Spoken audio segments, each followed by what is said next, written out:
Welcome to another amazing edition of Uncommon Engineering. Today, we don't have to go very far, right in our own backyard.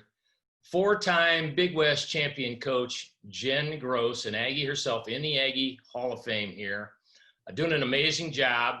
Unfortunately, caught in the middle of the virus this year and was unable to get to the her own conference tournament as well as the NC2A tournament. But we've got a lot of super people on this podcast, and I'm really honored to welcome our women's basketball coach and the four-time in a row back to, there's that quad back. I don't know what the branding is, that quad back, but Pat Riley was on the three-peat. You better get on that quad back. Anyhow, welcome Jen Gross.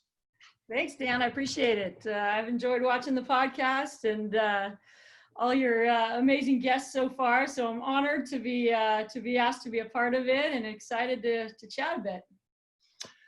Well, hey, let's go all the way back. Let's go all the way back to your childhood. I always think it's interesting to talk about people's parents and the foundation and maybe some of the coaches and some of those kind of seminal moments that you had that sort of shaped you. I know all your coaches, reading up Sandy Simpson, who was the coach before you, just talking about your kind of savvy of playing, and you kind of were a coach on the, but just go all the way back to your childhood, to your mom and dad and growing up and just kind of your formative years. Yeah. So my parents are East Coasters. So my dad's born and raised in Boston, my mom from Philly. And I was actually born in Boston, but a couple years in, moved out to California. My parents moved out to San Diego when I was really young. But the Boston roots are there. So I'm sure you know Boston sports are no joke. So we grew up hardcore Celtics fans in the Larry Bird era. And that, my brother had Bird on his Letterman jacket. I mean, we were Celtics people. So, and we were basketball people. My dad played a little basketball in college. He played all through high school, and he was just kind of a hoops junkie and got us into all sports when we were growing up. I have two brothers. I'm in the middle. And so, it was kind of a fun, competitive family where once we sort of all got into basketball, there was some great games out in the front yard, anything from horse to one-on-one. And, we were always competing, which was fun. But my dad was really the one that got me into sports. And he's a physician, he's a cardiologist. And, for somebody that had the schedule that he had, to be able to still find the time to take me outside and kick the soccer ball around and play catch and rebound for me. And, he constantly would say, you want to be good, you got to practice. So get out here and practice. And so he kind of instilled that in me early. My mom was always supportive, and, they never missed a game. No matter what, they were there supporting me. So I was really fortunate that from an early age, I had parents that were pushing me in a positive way, but also were there to say, just try your best, do your best. We're there, we got you. And then I had two brothers that, kept it interesting and fun and competitive. We were always getting after it as well. So yeah, just that's how I got into it. That's how my love of sports developed, was just from my family and being exposed to it. And a lot of times when we were hanging out with our family, it was watching Celtics games, or it was, whatever it was surrounding sports. So that's kind of how my passion for sports kind of ignited. What kind of advice would you give for a sports parent? We obviously have a lot of stories going on now, but how do you find that balance between pushing and not supporting? What kind of a litmus test could you give the parents to maybe gauge that? Yeah, I mean, I'm going through it right now. I have a 9-year-old and a soon-to-be 6-year-old, and trying to figure out, let them figure out their own passion, but then be there to say, hey, if you really want this, then you do have to practice, and you do have to go out. And my husband, Joe, who many know is my associate head coach, we're sort of trying to balance that ourselves right now to keep, with our son likes basketball, but he doesn't always love to practice, and so trying to figure out the best way to say, hey, you want to make this team, or you want to be a great player, here's what it's going to take, but also trying to just help him enjoy it and have fun. And I want him to want to go out and play and go outside and shoot hoops and stuff. So I think that is the balance, is, sending the messages that once you see that the child is really into it and wants it, if they want to take it to that level, being there to say, hey, this is what it's going to take. And I think, my dad definitely did that for me. Both of my parents, in things other than sports too, showed me that, if you want anything, you got to work for it. But I think also, we see all the time where parents just become so involved, they want it more than the kid does. And so we got to really make sure that we're keeping it fun, just like in our job, we got to keep it fun. That's what it's about. That's why we started playing, was because we enjoyed it and we loved the different parts of it. And I think you get it to the point where all it is training, and then it's not fun anymore. And so that's something that we're trying to be really aware of and conscious of, is just sending the right messages about what it takes to be great, but then also making sure that the fun is there.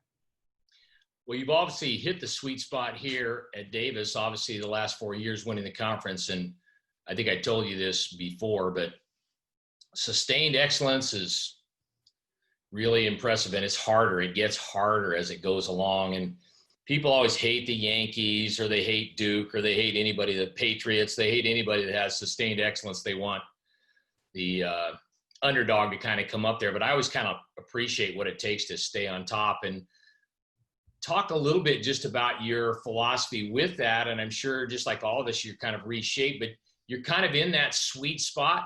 I'm sort of interested in some of those minute differences that maybe you have made in the last 4 years. The growth or the interpretation that's kind of said, hey, we were 2 inches off before, but here's how we got the 2 inches.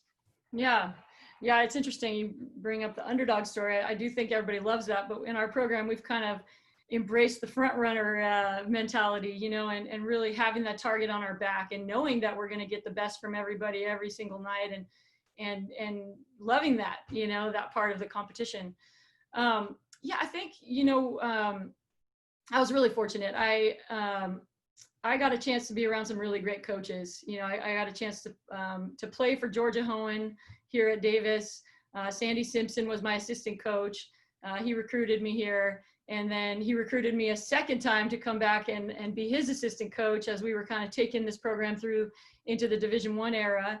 And while I was here, I got to get to know Pam Gill-Fisher very well, one of the trailblazers for not only the basketball program, but women's sports in general. And then just to be here now for so many years, to have access to seeing how the other coaches here have had success as well. But I think it's been really fun to kind of go through the process of figuring out how to try to maintain that success. And ultimately and I'm also really fortunate that when I became the head coach at UC Davis, gosh, is it 9 years ago now? I'm not even sure. But my staff was the same then than it is now. So I mentioned my husband, Joe Teramoto, my associate head coach, Des Abeda, also associate head coach, who played with me here at UC Davis. She was a freshman when I was a senior. And then Matt Clemon, who he and my husband Joe went to college together at Cal Poly and started coaching high school together. So, and then we brought on Stephanie Shadwell, who's our great director of ops. But that consistency has also been a huge part, I think, of our success too, to have people that are so invested in this program and in these student athletes and have kind of said, we're in this journey together. That's pretty unique. But we are a team, our staff, we really, we built this thing together, and it started with relationships. That's at the very backbone of our philosophy is building strong relationships. And I think, we really believe that there's a direct correlation between the strength of the relationships on the team and the success of that team. And so, as players graduate and you lose some great players and you get some new people, and a lot of people talk about the rebuilding process. Well, for us, we just feel like, hey, if we stick to certain things that we know are important and have nothing to do with winning, that we can feel good about our process, and we can try to sustain things in a really positive way. So kind of, it starts with the relationships. people use the word culture a lot. And, I've been asked like, well, how do you build culture? And, I think culture is how we do everything. It's not just like a word. It's how do we prepare? How do we work? How do we treat people? It's how we communicate with each other.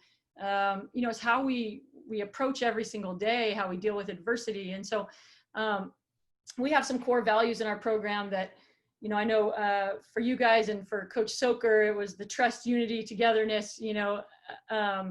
For us, it's kind of more guiding principles on how we do things. And so those are things that are displayed in our locker room and things we talk about. But I think, you can't just build culture by sitting down at the beginning of the year and saying, hey, we're going to have a strong culture. You have to set the example every day. You have to give these kids these messages, and you got to mirror it. You got to display it. And I think that's something that, we try to do our staff really tries to do.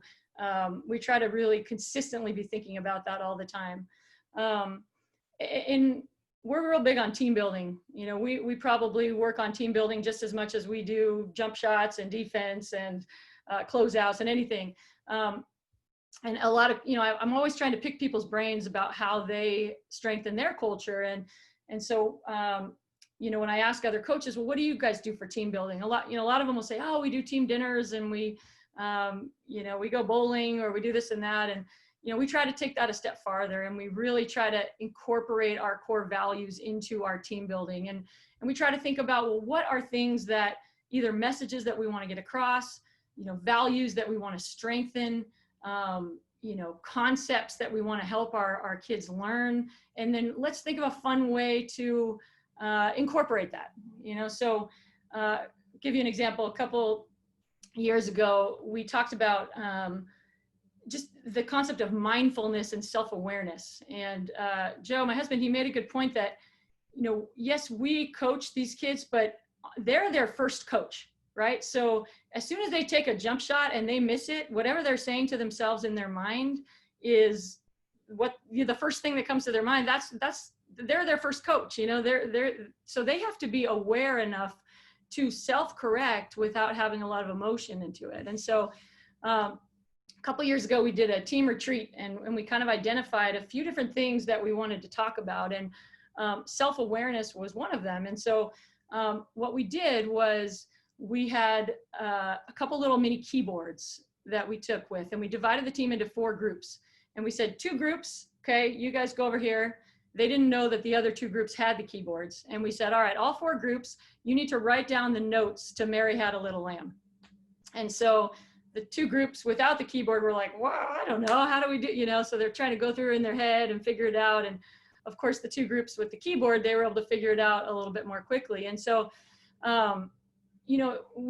when we came back in, the group without the keyboard said, what, that's not fair. They had the keyboard, and ultimately we were, trying to help them understand that they need to be able to see it clearly in order to make adjustments. If you hear that note and it's wrong, you make the adjustment. If you can't hear that note, then how do you get better? And so to really be in the moment and focus when they're working on their shooting. How did I miss? How does my body feel? To kind of develop the right tools that they need to make those adjustments. And then to take out all the negative emotion with it. Here's how I get better. Here's how I get better. So we try to do things like that kind of can really relay that message of things that we need to get better, but we try to kind of do it in a different way. Obviously, winning 4 in a row is tough. I mean, what's your secret sauce for reinvention or trying to increase that? I mean, both with your staff and your players, or do you even think about that or focus on that? Yeah, I mean, I think we ultimately, it might sound a little cliche, but we ultimately are just trying to get the most out of whatever group that we have, and we had a team a couple years ago, 17-18 team, that probably was the best team we've ever had at UC Davis. We had a group of really awesome seniors that had been a huge part of taking our program, and making it, having accountability and ownership in the program, and saying, this is what we want to achieve and this is how we're going to do it. And they were really a big part of that process. Kids like Belle Giannotti and Rachel Nagel and Danny Naffick, Marley Anderson, they were the seniors on that team. And then Morgan Burch was a junior on that team with the Eaton twins. And we had a really successful year the year before. We didn't win the tournament.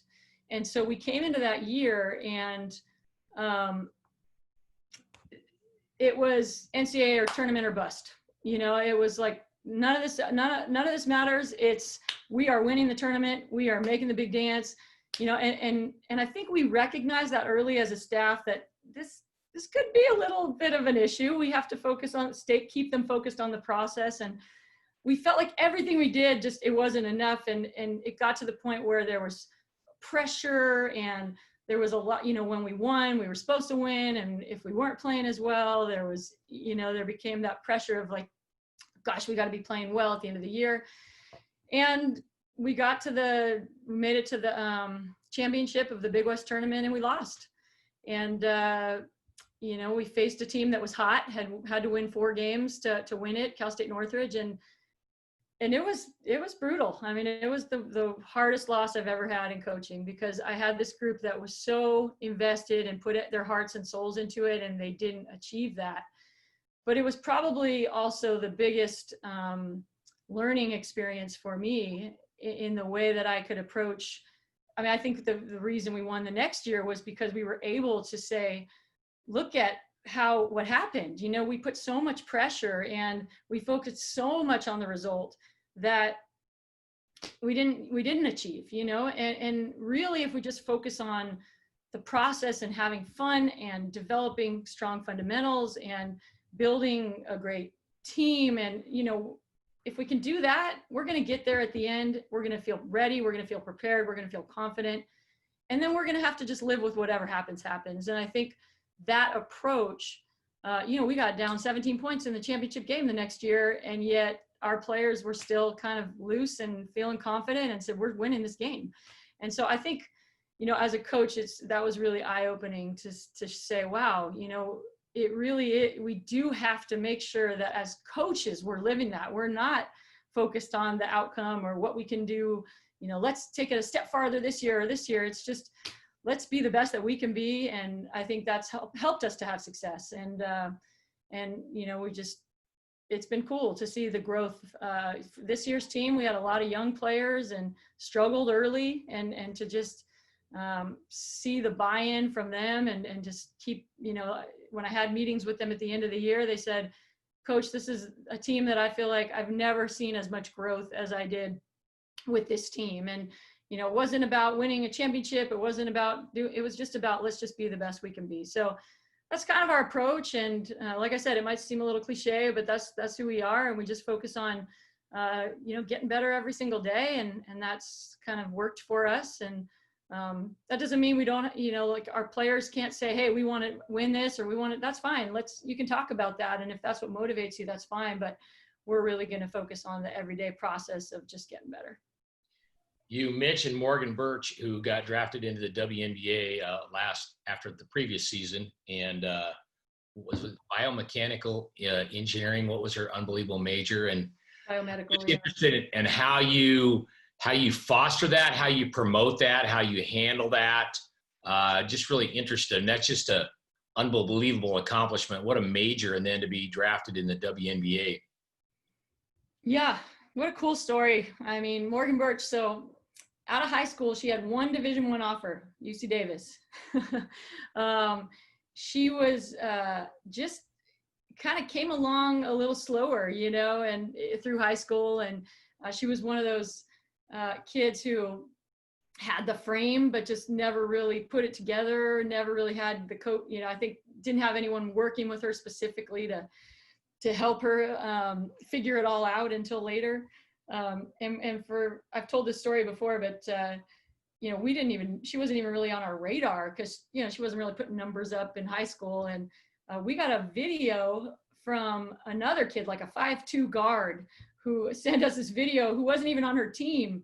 And, you know, we try to watch every video that comes in. So we put it in, and my assistant coach, Matt, he's watching the video, and he's like, oh, this kid yeah, she's 5'2", she can't really play. And he's like, but wait a second. And he pauses and he sees this like 6'3" athlete running in the background. And he's like, but who's this? You know, and he's pausing the film and trying to open it and read the jersey. And I mean, it took him a while, but eventually he figured out who it was. And we invited her to camp, and she wasn't polished yet, but we thought, gosh, this kid has a chance. And so we made the offer, and I'm looking real good right about now, because I'll tell you what, you know, you asked about sustaining that excellence in a program. It, you know, it comes down to players. You know, it's, do you have the players that are invested, that, you know, believe in it, that buy in?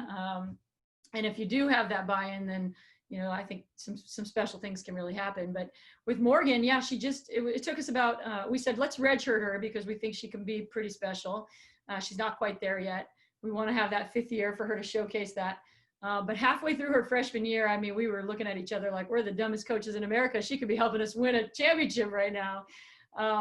But she stayed bought into just the improvement, and she was like a sponge. You know, she was like a sponge. You know, Joe and Des are our post coaches. And so they were just working with her constantly. And she was one of those kids where you'd say, okay, let's try it like this. And then she'd do it once and you'd be like, okay, on to the next thing. All right, you know. But yeah, she, you know, she'll say today that the thing she loved about Davis was that, one, not only did she become the most incredible version of herself on the court, and she did that, I think, because she had opportunity from day one, you know, to come in and be an impact player and to make her mark and eventually break every scoring record that our school has.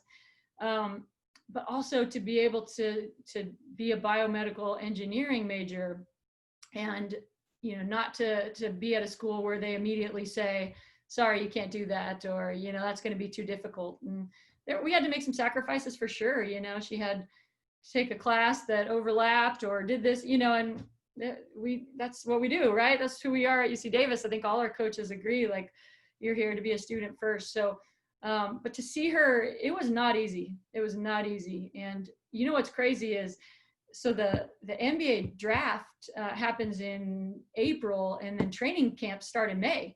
Well, she's still in school, you know, where most of the other people at those camps were, you know, if they were rookies, they were done with school, or 1 or 2 of them were taking like one online class or something like that. Meanwhile, she's in her last year of biomedical engineering. She's got this huge group project. She's got, you know, professors that are saying, okay, you can take your test, but we need a proctor. And so she's going up to the coaching staff saying, hey, can I get a proctor? And they're looking at her like she's nuts, you know, like, what? We've never had anybody that's still doing school, you know? So poor kid. I mean, she's up till 2 in the morning, 3 in the morning at training camp, trying to finish her projects and getting up and trying to do her workouts. So not the easiest scenario for her, but she still managed to do great and to excel. And, you know, it's really, really hard to make a WNBA roster. You know, there's only 12 teams and 12 spots.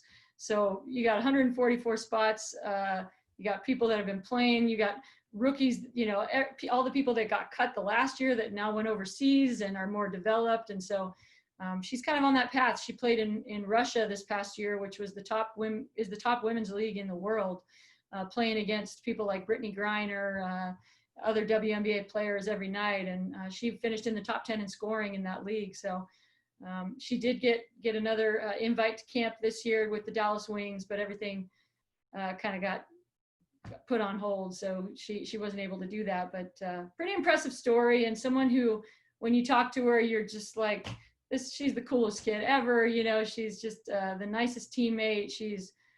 To see her grow from someone that went her freshman year from, you know, this is just fun, no expectations, this is great, I'm helping my team win, fun, to having to manage those pressures and those expectations, to say, wow, my team is really counting on me to help them win. I don't want to screw that up. That was a fun process, also working through that with her and trying to just, you know, help her just get rid of all the pressure and the negativity, and just, you know, as Coach Soker would say, just got to reach that bliss, you know, and joy, and remember why we play, and just go out there and have fun. expound on a few more of those. I know you spent some time with Coach Soker, and just talk about maybe some of the impacts or things that he said to you that maybe you had thought about or really resonated with you. Yeah. Yeah. I mean, I still am kind of awestruck sometimes that I had the opportunity to have the relationship that I did with him. And, he just I guess he was doing a lot of things outside of Davis, and then he came back and he was in Davis, and he kind of tracked me down. I saw him at a Hall of Fame event. One of my former teammates was being inducted, and he approached me and introduced himself. And obviously I knew who he was, but he said, let's have lunch. And I said, all right, great. And from that lunch, just a really amazing relationship formed. And I just, he was passionate about mentoring. And he did that all through his coaching career, but really later in his life, I mean, that became his passion. And, he, for whatever reason, took an interest in me, and we started meeting, whether it was weekly or every other week. We'd grab coffee, have lunch, and he would just share, he'd listen. He'd say, well, what's going on with your team? And we'd talk about it, and he'd say, okay, well, here are some of my thoughts, take them or don't take them, but here's what I think. And yeah, he talked a lot about that process of getting to that elite level of performance, where you kind of have to let go of all the negativity and the anger and the angst and worry in order to get to this state of bliss and joy where you can just be free. And actually, we kind of did a cool activity with our team based on those messages that Coach Soker gave us. We divided the team in two groups, and we had two backpacks, and one backpack was empty. The other backpack had these weights in them, and on the weights we had taped worry, negative thoughts, stress, anxiety. And we did a race, with the two teams, and they had to take the backpack off and give it to the next person and then come back, and then we kind of timed them. And afterwards we said, well, why do you think this team went faster? They had no idea that they didn't have weights in their bag, and they said, I don't know, maybe it was the way they handed off the backpack or their communication or something. And then, eventually we opened up the backpack and took out all these weights and said, gosh, these things really can weigh you down. And we got to make sure that when we're performing, we're not letting these things impact us. And so that was inspired by Coach Soker, that activity. But, he would sneak up into the pavilion without me even knowing and just sit there and take notes at practice. And we'd grab coffee after, and he'd say, you seemed a little angry today, and I said, I was angry. We were terrible, and he said, you got to let that go. You just got to tell these kids, yeah, that's not how we do things. We got to try to be better. We don't, and I think when we first started talking, I thought, gosh, it's not so simplistic, it's not. And I think it took me a while to really figure out that sometimes it is, and sometimes if you're doing the right things behind the scenes to build those relationships and to build that culture, then those conversations in practice can be simple, and I think he just kept me on point with that, with his, when I spoke at his memorial, I talked about his text messages, and he was all about the text messages and the emojis, and, there wouldn't be a game that went by where he wouldn't text me, something, whether it was just a positive thing or a little bit of encouragement, or, hey, it's a new day, smile, let's just keep moving forward. And so I'm just so glad that I had the opportunity to be mentored by him. And, now he's given me that passion too, to mentor and to try to do that with our student athletes and younger coaches. And, so that's exciting too. When did you think about, I might be a coach? When did that kind of come into your mind? Yeah. I never really thought about it until it sort of fell in my lap, to be honest. I had, some of my coaches in college said, oh, have you thought about coaching? And I said, nah. I think that at the time in college, I sort of had this feeling like, well, I don't want to only be about basketball. I feel like I can do more. And I don't want to just get into coaching just because I don't have anything else that I can think of to do. That was kind of my mindset for a little bit. And that was when I thought that coaching was just about the X's and O's of the sport, you know, and had no idea that it's very much little about that. But I had the opportunity to go play overseas for a couple of years. I played in Denmark for a season, and then I played in Israel.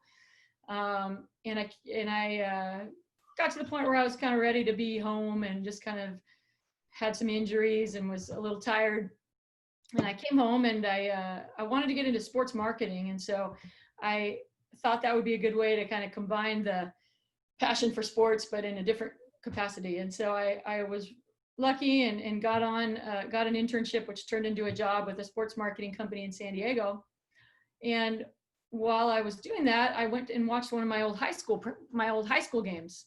I was living at home trying to figure out what I was going to do. And I showed up at the high school game, and the woman who had been the JV coach when I was playing in high school, she saw me in the stands, and she came over and she's like, "What are you doing here?" You know, she said, they didn't have anyone else to coach the team. So they said, "Hey, you're now the new coach." And she's like, "We got all this talent and I don't know what to do with it. And please tell me you're back in town and you'll help." And I said, "Oh, okay, I could help a little bit," you know? So I started showing up a few times a week, and, you know, it was sort of this instant feeling inside of me that was like, wow, this is pretty cool. And to see the growth from those players, you know, to have them like hanging on every word, because at that point I had some clout, you know, I just played professionally, and they're hanging on every word, and then they're taking it into the games, and you're seeing them perform. And that was a really special feeling. And so for 4 years, I did both things. I was working for the sports marketing, and eventually she kind of looked at me and said, "I got a great idea. You be the head coach and I'll help you." And I said, "All right." So for the last 2 years, I became the head coach, and was kind of trying to balance, you know, I'd go into work early, then I'd leave work and go to practice, and then I'd come back and work a little bit late. So that was interesting, trying to balance that out. But at some point I came to this realization of what do I want to do? And I was either going to go to business school and kind of stay on the marketing and PR route, or get into coaching. And, you know, ultimately I felt like, even though there are certain attributes that make you good at this sports marketing job, I felt like, well, other people could come in and do that. Whereas when I was coaching, I felt like I had this unique set of skills and knowledge, the knowledge in particular that had kind of been passed down to me, that I was able then to give to these young women. And so that's kind of what did it for me. I said, yeah, these kids, they won't, if I'm not here with them at this high school with these kids, they won't get that knowledge. And so I kind of felt that pull towards these kids. And then I had an opportunity at San Diego State to become an assistant coach, and did that for a couple of years before Sandy Simpson called me back and said, "Hey, what do you think about coming back here and helping me take the program through the transition into Division I?" So, and that was the best decision I ever made, coming back and having the opportunity to coach alongside Sandy for 7 years before he eventually stepped down and retired. So yeah, like I said, I've been fortunate that some opportunities have fallen in my lap. You know, it was the high school, and then getting into college coaching. I was taking one of my players on an unofficial visit to San Diego State. A new coach had just been hired, a guy named Jim Tomey. And we had the opportunity to spend the whole day together. And at the end of the day, he said, "I'm looking for one more person on my staff, and I really have enjoyed spending the day with you. And what do you think?" And I was like, "What?" Again, just, at first I said, "Oh, I appreciate the offer, but, I'm running my program, and I'm invested in these kids." And then, a day or two later, I kind of slapped myself in the face and said, "Wow, this is an opportunity to not have to juggle both jobs, and to just focus on what I was starting to become more and more passionate about." So that's kind of how I got into it. You mentioned your husband is your assistant coach. I'm interested in how does that go from the court to the home to the talk to us about how you navigate all those waters. Yeah. I think the interesting thing is, so he was coaching at St. Mary's College in the Bay Area. I was coaching the Gales. Yep. I was coaching at San Diego State. And we actually met out recruiting. When you're out recruiting and you just can only talk to the other coaches, you're not allowed to talk to the players or the parents. And so we just struck up a conversation and started chatting and became friends. And, you know, I moved up and started coaching at Davis, and he was still at St. Mary's. And yeah, we had a group of young coaches that kind of had all come into the profession at different times, and we were all coaching at different schools. And so we'd be out recruiting, and we all would just kind of hang out and talk basketball and talk coaching. And it was a really fun time. And we ended up having an open position at Davis, and he was looking to make a change from St. Mary's. And so I put him in touch with Sandy, and the two of them got to know each other. And then he came on board here at Davis. It was, I think, a volunteer position the first year, but it's pretty much everything at Davis always is, right? Coaching. And yeah, and so for the first, you know, couple of years, we just we weren't dating, we were just coaching, and eventually realized, you know, that we both had feelings for each other and kind of did start dating. But I think the fact that we had coached first before that, we sort of knew how to do that. You know, we come to the office and we're coaches, you know, and I still think to this day, obviously, the longer it goes, the more blurred it gets a little bit in terms of separating work and home. But I mean, when we're in the office, and we coach with our other two best friends. So it's really a big family, and it, you know, it doesn't ever feel different than it did the very first time we were coaching together as young assistants here at Davis. I think the struggle we have sometimes is just turning it off, you know, when you come home. And I think our team is better for it because we're talking about it all the time.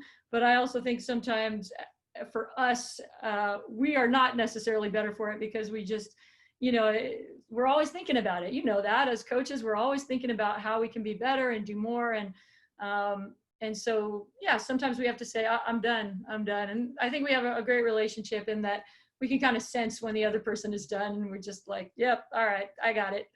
But the interesting part is, you know, there's games, you know, you take a loss, for example, and, you know, that can hit people really a lot differently. And there's some losses where, you know, I'm like, it's okay. We were all right. You know, like they made some tough shots, and that was that. And, you know, there's other losses where it hurts down to the core, you know, and so we really try to balance each other out and keep each other on track. And, you know, if we're going to be all about the process and just making sure that we're focused on those core values, then we can't let the results of the game get, you know, impact our lives in such a drastic way. So I think we do a good job of kind of trying to balance each other, and our kids do the same. I mean, you know, now that changed everything too, in terms of, you know, being at a point in my career where it was really just all about coaching and basketball and focusing only on that and not having much balance, going to a point where, you know, you're watching film and my daughter will come over and close my computer and say, hey, you said you would play with me, you know, and I'm not going to say no to that. So I think, you know, that's been something that I think is really important for me as a mentor for these women in my program, is for them to see I can be passionate about my career and I can invest and pour myself into this, but I can also, you know, have a family and pour myself into that. And I think early on in my career, I struggled a lot with the push and pull of I'm not giving my best to my team and I'm not giving my best to my family. And there was a lot of stress with that. And I think I'm trying to get to the point now where, you know, I've heard you say it a lot, we control what we can control, we do the best we can, and we invest what we can here and we invest what we can here, but you can do it, you know, and it doesn't, you know, you just have to be the best that you can be. And that's the message that I try to give our young women, is just, you know, if that's what you want, go and have it, and just go easy on yourself a little bit. You know, you can't be in two places at once, but you can, when you're here, you can be focused on this, and when you're here, you can be focused on this, and that's got to be enough. I remember seeing this cartoon. It was in a magazine. I think it was Going Recruiting, but it had this guy walking home and like he was taking off his sport coat and like hanging up all of his stuff from work on the tree before he went in the house. And I still remember it, but that resonated with me a lot because I could never turn it off. And yeah, that's hard. I'm wondering too, you know, my son Cody's on our staff, and people always, hey, how's that? And I don't know if this is the same with you. What I love about it the most, truthfully, Like he has no bones about telling me something's wrong or should be fixed or that's not right. You know, we have a great staff and I have an open door policy, but let's face it, everybody sometimes have a little bit. I don't know if I want to tell him that, but Right.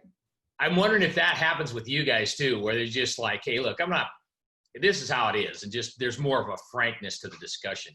For sure. Absolutely. You know, and that's hard sometimes, because you have to really, I know that he supports me 100% and that he wants the same things that I want. And so, that's not always easy, but it is. There is that, I know that when he's saying something, he's being truthful. There's no sugarcoating it. It's, here's what I think. And a lot of times he'll say, here's how I feel, but like you're the head coach, you make the decision and I support you 100%, and I think that is pretty cool about our whole staff. I do feel like I can have open and frank conversations with everybody, but yeah, for your spouse, it goes to another level because I think, like you said, it's family. There's not going to be anything that can be said that's going to, hurt the relationship, and I respect him so much, other than the coaches that I've been around, Joe's probably been the biggest influence on my philosophy too. And we've kind of been able to grow this program along with Des Abeda, who's been with us from the beginning too.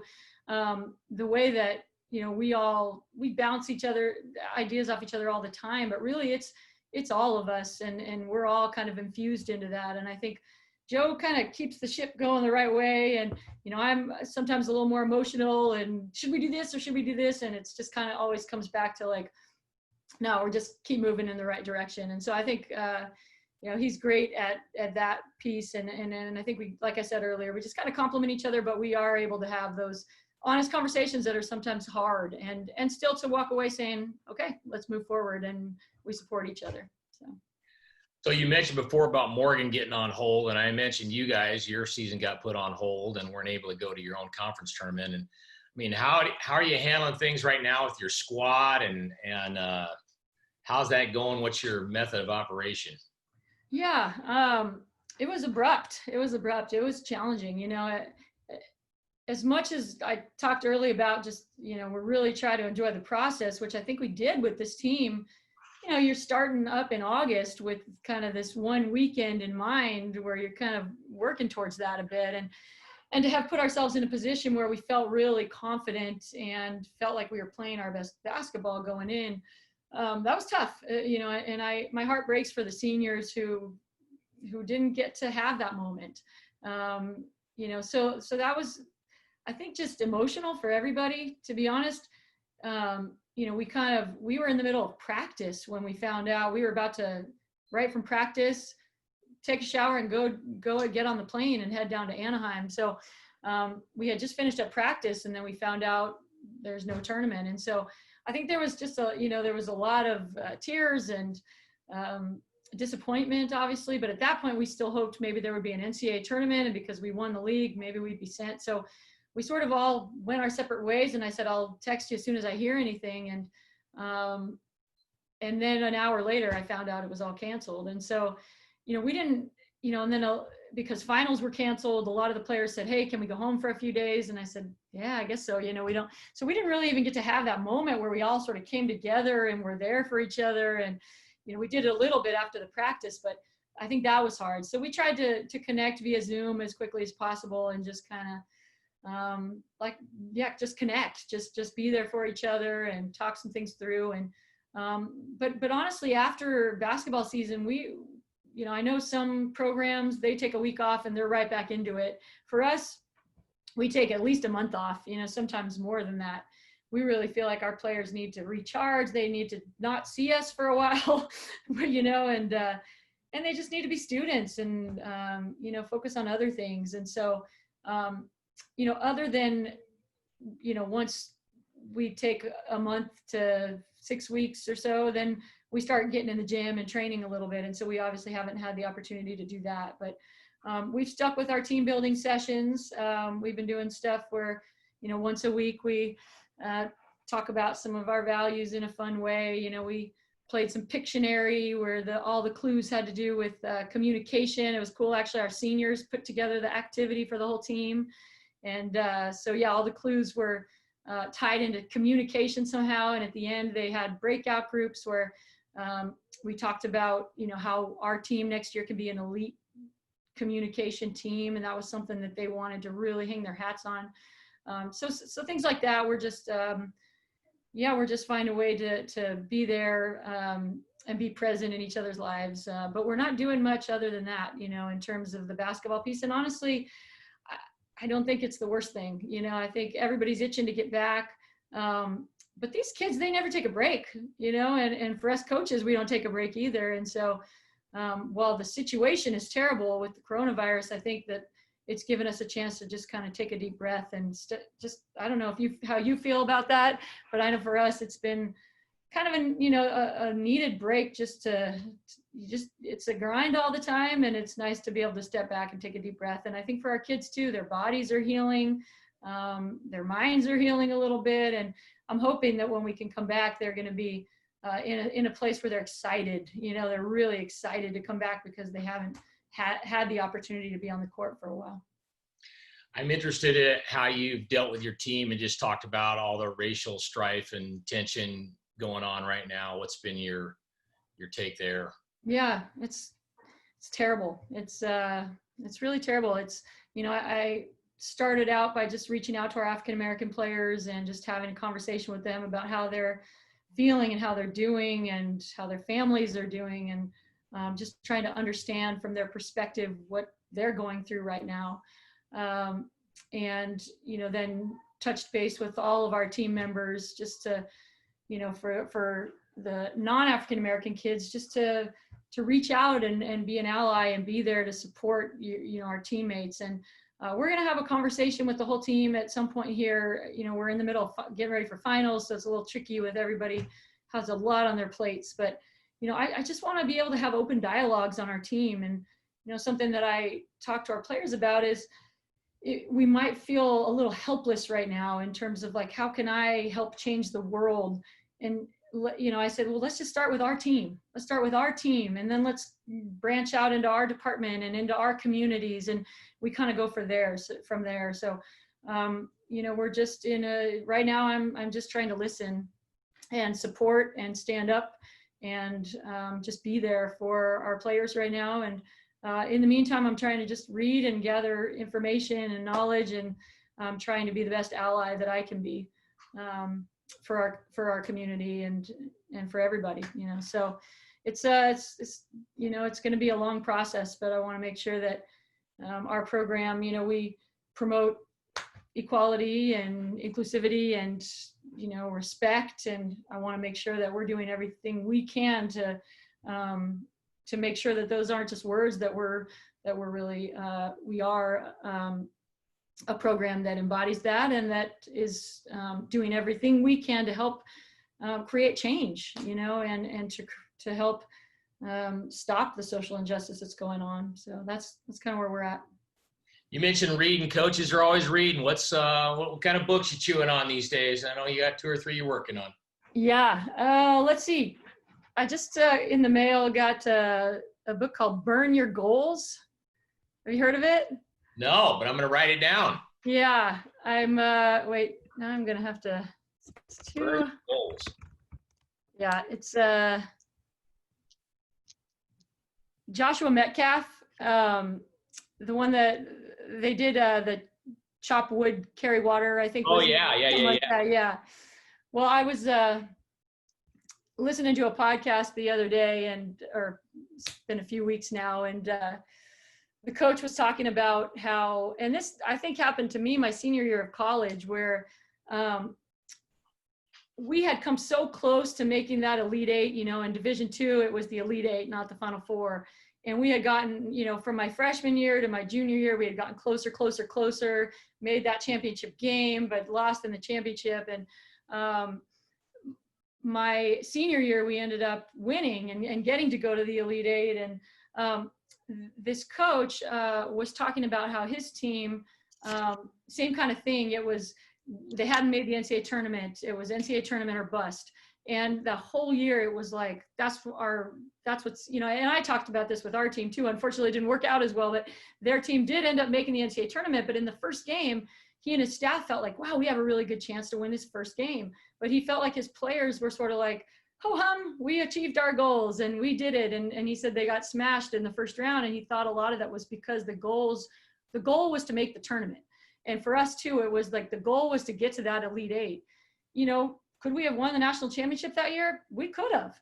You know, did it hold us back that we were just were we just happy to be there? I don't know. I mean, we won a game in the Elite Eight, but, you know, so that's kind of the premise is, you know, not letting goals hold you back. You know, you kind of have methods and ways about going about things. So just started that. I'm chewing on that a little bit. And yeah, we got about, Joe he was reading Joe Madden's book, The Cubs Way. And one of his favorite quotes is, "You break the other team's will through the relentless execution of fundamentals." And that's something that we've used in our program a lot, just kind of talking about how important building habits are and how a game is just a test of our habits, and how it's really important that our players are aware of that, how important they are, and aware of what their habits are. And so, you know, having accountability for that. So, and I think it was actually, do you know Tom Moore? He was, I think he was an assistant coach with the Arizona Cardinals, but. Oh yeah. He's long time. Tom's been around for a while. Yeah. He Joe Madden got the quote from him and talked about that in his book. So that was going to be my next read. And there's a few things in that Joe Madden does that we've tried to emulate a bit. He talked about doing like themed road trips. You know, he'd have the whole team in like Miami Vice outfits. And, you know, I think I think when you've been doing this as long as you've been doing it a lot longer than I have, but just trying. Hey. Easy. No, but you know, we try to just have a pulse on our team and what does our team need? What kind of frame of mind are we in? Kind of a cool thing we did a few years back. We had never swept the Central Coast trip. So we had never swept the Santa Barbara Cal Poly trip. And, you know, tough competitors, but also long bus ride and a million excuses that we could make. And so we really felt like for this particular year, it was a couple years ago, we thought we need to win this road trip to win the conference. And so what we did was, we found a motivational speech by Jimmy V. And he talked about how when he was first coaching at NC State, he went home for a couple days and he told his dad, I'm going to win the national championship. And his dad, you know, initially was like, okay, you know, and a couple days later when, his team wasn't very good at the time, you know, so a couple days later when he was getting ready to leave, he noticed there was a suitcase by the door. And he said, Dad, what's this? And his dad said, my bags are packed. When you win that national championship, I'm going to be there. And that kind of became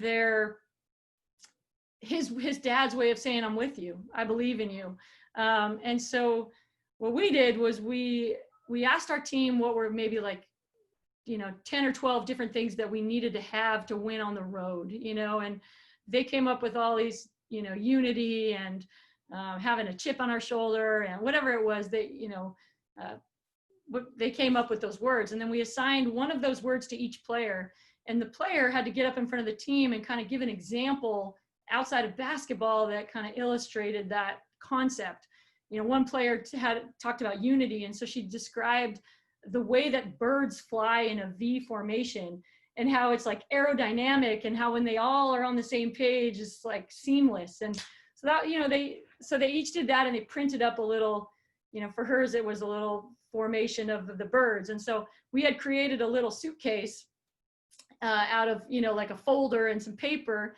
And then we put all those words into that suitcase. And we did this, you know, right when we got to the Central Coast. And then we showed that motivational speech, and then we turned to our players and we held up that suitcase and we said, our bags are packed, you know. And I think just that was our way of saying, we believe in you, we're with you, you know. And I think that's important, you know, in our as coaches, like our main goal is to instill confidence in our players. And in order for them to be confident, they need to know that we have their backs. They need to know that we're there, that our bags are packed. And so, we ended up winning that road trip, and we've won that road trip ever since. We've swept that road trip ever since. So that was pretty cool. But going back to the Joe Madden, he kind of had a pulse on what does my team need, whether that's something fun or something serious. And we've tried to do that with our team too. And just when it needs to be light, we try to keep it light. When it needs to be a little more motivational, we try to do that, but we try to always let them know that our bags are packed for them. You've been across the pond a little bit to get a few athletes. What's your squad look like coming up? What's your thinking? Yeah, it's gonna be fun. I think something that people in the stands have asked me a lot is you got some tall women there that were on the bench this year. So we had 3 red shirts this year. One was 6'6", one was 6'5", one was 6'3", and we're gonna be tall. We have a really we got a big squad. So Lena Svanholm, who is a 6'6" player from Denmark, hoping that we can get her back, because of all the COVID restrictions and everything, but she's tremendous. She is a transfer from Colorado State, originally from Denmark, as I mentioned. She's going to be really fun for our fans to watch. She's 6'6", but she's really versatile. She can shoot the 3. Can score all over the place. So she's going to be a matchup nightmare for our conference. The other 2 that we're redshirting, Kennedy Lilly out of Southern California. She's 6'5", a little bit more of like a traditional post, plays with her back to the basket. So she'll give us some strength down there and a little different presence down inside. We have, Sage Stobart returning, who ended up having a tremendous year for us this year, 6'3" post from Canada, who has 2 more years left. So that'll be exciting. Megan Jones from Scotland, which I still, what was it, the netball that you asked about? Netball. Netball, never seen it. Yeah. But she was good at it. I'm sure she is, yeah. But she redshirted this past year, so that'll be fun. I'm sure, I know that you guys have your system of football that you play, and you find players that you think will be a good fit in that system. And for a long time, we ran the Princeton offense, which was, an offense where we just kind of plugged people in. We just kept running the same thing year after year. And we got to a point where I felt like, I think there's something else something better that we can be doing to showcase the talents that we have. And so we kind of went away from a more structured offense and went to a little more free-forming offense where, we're really highlighting the strengths of our players. And I'm sure that that's what you guys do too. It's been really fun watching the growth of your team and losing a stud player, but then another player comes in and you find a way to highlight that person. And so, that'll be kind of, that's what we're trying to do this off season, is say, hey, we're probably the tallest team we've had. And how are we going to adjust our system to really highlight the talents of those players, meanwhile continuing to keep the essence of who we are, and the, which is basically we share the ball, we take great shots, we play together. We're going to continue to hold on to that, but also find a way to kind of highlight everybody's strengths. So it should be fun. We'll be a little bit different. We're going to still play fast. We're going to be big. We're going to, but we're going to still be who we are. Yeah, it's fun to watch your team play. There's a real vibe there. There's a real personality. There's a flow to it that is tangible. It's really fun to watch and play. And I was glad, because I think you had me talk to your team the time you guys came back from 17. I was very nervous that you weren't going to make that game happen. I said, I'll be banned from women's basketball. No more pregame speeches ever. No, I think you can take credit for it, actually. No. But hey, super inspirational for us, a really good leader and a good mentor on campus. And we always talk about hashtag Davis guy, you're hashtag Davis girl or Davis person, whatever. Davis gal. Yep, Davis gal.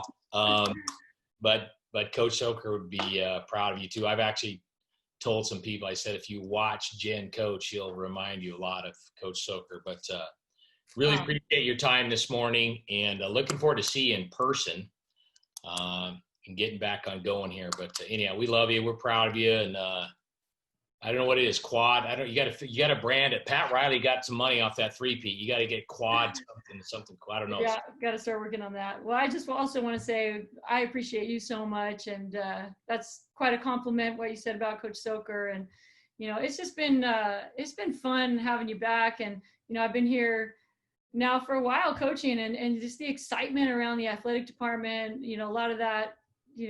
When you came on board and what you started doing with the football team and getting people excited about, coming out and being a part of your games. And it's awesome. And then I just respect you and what you're doing here. And also just watching you have so much fun doing it.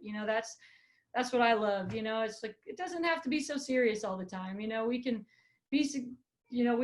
be great at what we do, but we can also have fun. And that's what I get from you, watching you be around your guys, watching you talk about coaching. You just have such a passion for it and such an enjoyment for it. And so I hope that, that's how I come across as well. So. Well, thank you. Yeah. As you all know, it's easy here because we've got such amazing kids here. And I always just feel like I fall so short, and I just kind of think if I could just be as good as they are, we'd have a chance. Like, that's my goal all the time is I'm like, can I please just be the coach that they deserve? That's really what I think about all the time. So, yeah. Well, you're doing an awesome job. Yeah. Appreciate you very much. Take care. Hope to see you soon in person. All right. Take care. Bye-bye. Yeah.